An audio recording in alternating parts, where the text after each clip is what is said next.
Let's talk now to Megan Ranney, an emergency doctor and Deputy Dean of Brown University School of Public Health. She joins us from East Greenwich in Rhode Island. Dr. Ranney, welcome. Let's just put the legal wrangling to one side for a moment and talk about the science. The critics are calling this drug risky and poisonous. Scientists deem it totally safe for women. Which is it?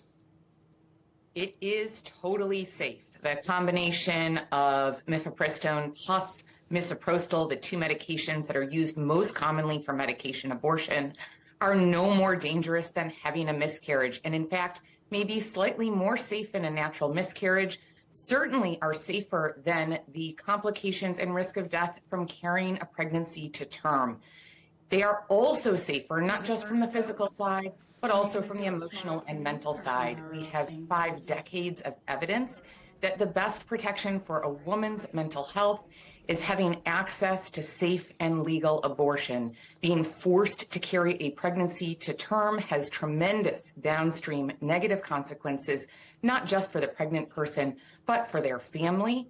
The removal of this option would have devastating consequences for women nationwide. So what does access to medication like this mean for women across the United States? So as the previous reporter noted, approximately 50% of abortions in the United States are done through medication rather than through a procedure. Access to medication allows a person to take the medications to initiate abortion in the privacy and comfort of their own home. It obviously increases access for folks who may be far in distance from a clinic that can perform those procedural abortions, and it removes stigma and so allows folks to pursue abortion if it is the right choice for them and their family, without having to walk through a wall of protesters, to deal with transportation difficulties, or to take time off of work. Who will be at most risk, and what if this is no longer available? So those who will be at most risk are those who are also, unfortunately, at highest risk of unplanned pregnancy. So folks who are minority, who are lower income, who live in rural areas, folks who are younger, and of course, people who are subject to domestic violence. We know that domestic violence goes up during an unplanned pregnancy, is one of the largest threats to a woman's life during pregnancy.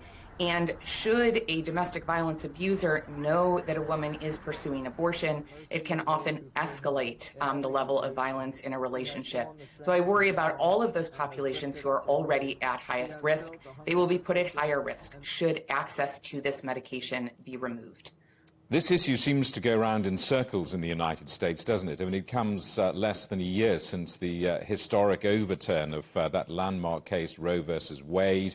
I mean, how worried are you over the direction of women's reproductive rights and liberties and the debate and how the direction it's taking in the United States? As a woman, as a mother of a daughter, but also as a physician, I am tremendously concerned because, let's be clear, abortion is health care, and reproductive rights are part of women's health. I am also worried, though, for the larger profession of medicine. We rely on the FDA to use science to approve medications. The FDA also has been known to remove approval of medications. Just this week, they removed approval of a medication that had been allowed to prevent preterm birth because the science accumulated and they realized that the risks were greater than the benefits. Putting those decisions in the hands of judges overturns our ability to rely on the FDA, our ability to count on approved medications and devices, and will be destructive not just for women's health, but for all Americans' health.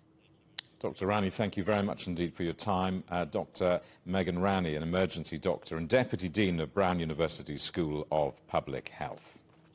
Thank you.